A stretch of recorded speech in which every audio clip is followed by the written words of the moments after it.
Welcome. Tell us a little bit about your position and obviously your name. Sure. My name is Kelly Dobos, and I'm a cosmetic chemist. I currently am an independent consultant where I help develop formulations, you know, consumer products for customers that I work with. And I also do technical consulting as well as for uh, court cases. So I'm in what they call an expert witness. So that's kind of a bit of what I do right now. In the past, I've worked for some really big consumer companies like Cal USA, who makes Jergens lotion, and Jergens Natural Glow are some brands you might recognize. Mhm. And I also teach right now. I teach a color cosmetics course at the University of Toledo, and I am also working on developing a color cosmetics laboratory course for the University of Cincinnati. Wow, that's really cool. How did you get into cosmetic chemistry? It's not that great of a story. I fell into the field. I studied chemistry as an undergraduate at Oberlin College. I was really thinking about going into analytical chemistry. It was, something I really enjoyed in my time during school. But when I graduated, I thought maybe I should start working and gain some experience, also, pay off my college loans.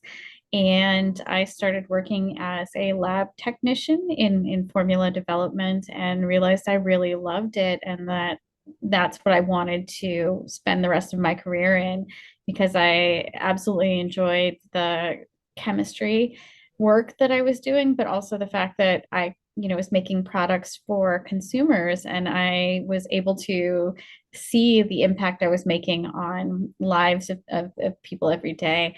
So like I said, I kind of fell into it, but today there's more opportunities because there are undergraduate programs now in cosmetic science.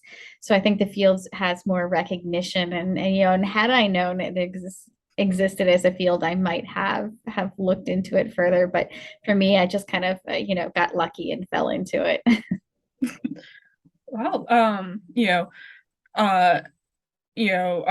there's all types of stories about going into whatever science people go into. It's really cool that it's like just kind of like a more of like a direct trajectory for you.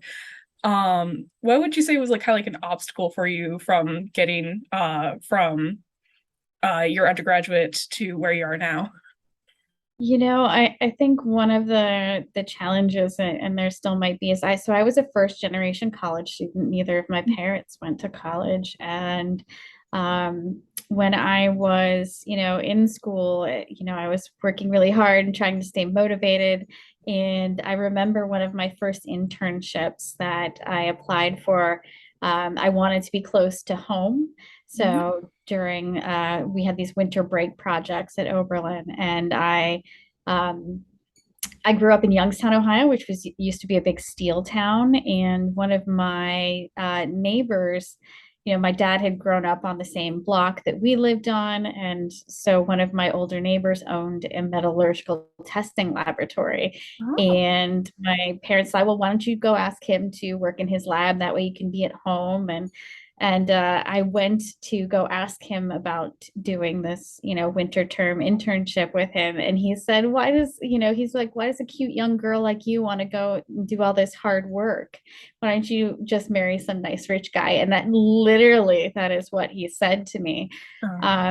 And, this is 20 years ago that I was in college, and there were just a handful of students in the chemistry program at Oberlin, and then just an even smaller fraction of them were women. Mhm. And I feel like I really had to prove myself. I got really upset, and I remember Yeah. being angry and thinking, just like, oh, do I want to work for this guy? But I knew that that was an opportunity to be at home, and so I did work there. But Mhm. in the end, he was just so, thrilled with my work and saw how much I put into it. And I think I changed, he was an older gentleman, so you can Yeah.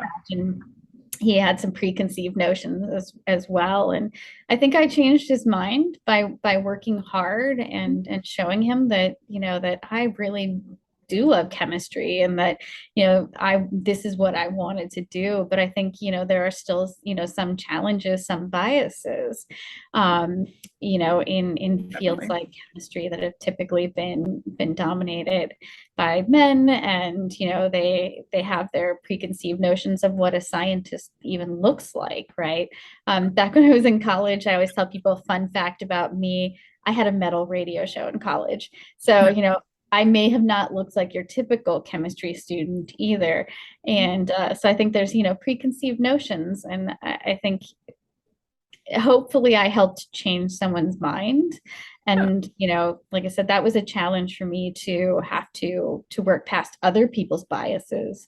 And Mhm. I still think I get that sometimes, being a woman in the sciences, or someone who's not typically, doesn't necessarily look like your typical scientist, or has Mhm. different interests outside of science. So you Oh have to yeah. kind of fight back against some of the bias in science, I think. Yeah, nowadays we see more and more efforts to get more women in STEM and more diversity in STEM in general. But yeah, it's only like very recent history that we started to see that effort even start. So it's good to remember that it's only been very recently, and it's still impacting us in a lot of ways. Absolutely. And I think that so now through my teaching, it's really great for me to see that, my students at the University of Toledo Mhm. are primarily female students. So, we're seeing a lot of younger folks get interested in cosmetic science. And I think it's a great gateway to chemistry, is the Yeah. consumer products we use every day, because there's a Yeah. lot of science that goes into your shampoo.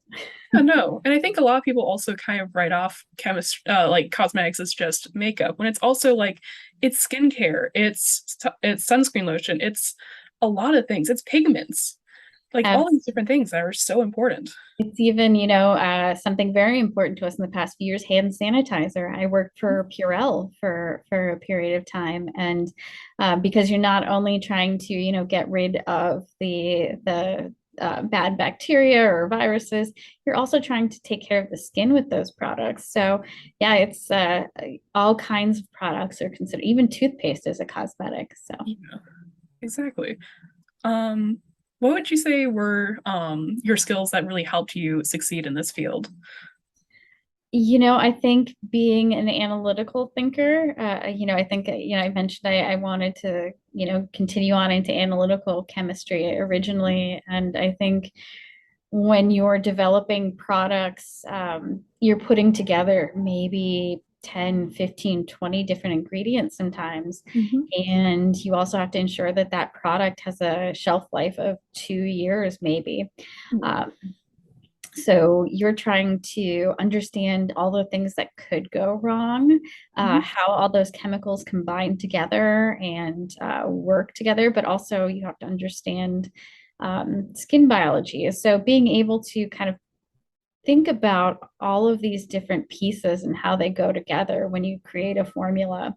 And I think especially too in consumer products, also being inquisitive and looking at different ways of thinking of things, and how do we do something differently. And I think there's a lot of innovation you see in cosmetic products, and I think that curiosity is a big plus as well for someone in this industry. Yeah. Awesome. Awesome. What would be your main advice to people who are trying to get into cosmetic chemistry? I would say, because it's a pretty small field in some ways, because there is a Society of Cosmetic Chemists. There are international cosmetic chemist organizations that we're part of too. But between the United States and Canada, the society has about 5,000 members. So you think it's a pretty kind of small field, and Mhm. we're all pretty close. So I would say, reach out to cosmetic chemists and talk to them, get to know the experts in the field, and learn from them. And also, these people can help, champion you and help you find your place in the field. So, just, I think today it's so much easier because we have LinkedIn and Yeah. social media. So, find the experts and talk to them. A lot of us are very happy to talk to young chemists because we love what we do and we want to get more people into the field who also love what they do. Awesome. Awesome. Thank you. Are there any other last remarks that you'd like to say before we finish out? I think when it comes to cosmetic science, I think it's a very interesting area of chemistry. And like, you mentioned people may not think of it always as the most technical of sciences, but it really is. So I encourage people to do a little bit of exploring and learn about the science behind the products you use every day because it's pretty fascinating. And all of the principles you learn in chemistry, you continue to use throughout your career. So Mhm. like I said, I encourage you just even every day, folks to just learn a little bit about how these products work because it's pretty fascinating. And get acquainted with the science. Don't be afraid of science because it really makes everything we do better. Oh yeah, definitely. Yeah, since this entire month at First Day of Science is all about cosmetic chemistry. And we it really does use a lot of like things that you need to know for just basic chemistry knowledge. And that's how we're kind of able to use that as a way to teach kids chemistry for this month. Um, yeah, no, it genuinely is a genuinely good science. Um, uh, yeah, well, thank you so much for your time. Absolutely. It was a pleasure talking to you. It's a pleasure talking to you too. All right. Have a great afternoon. You too.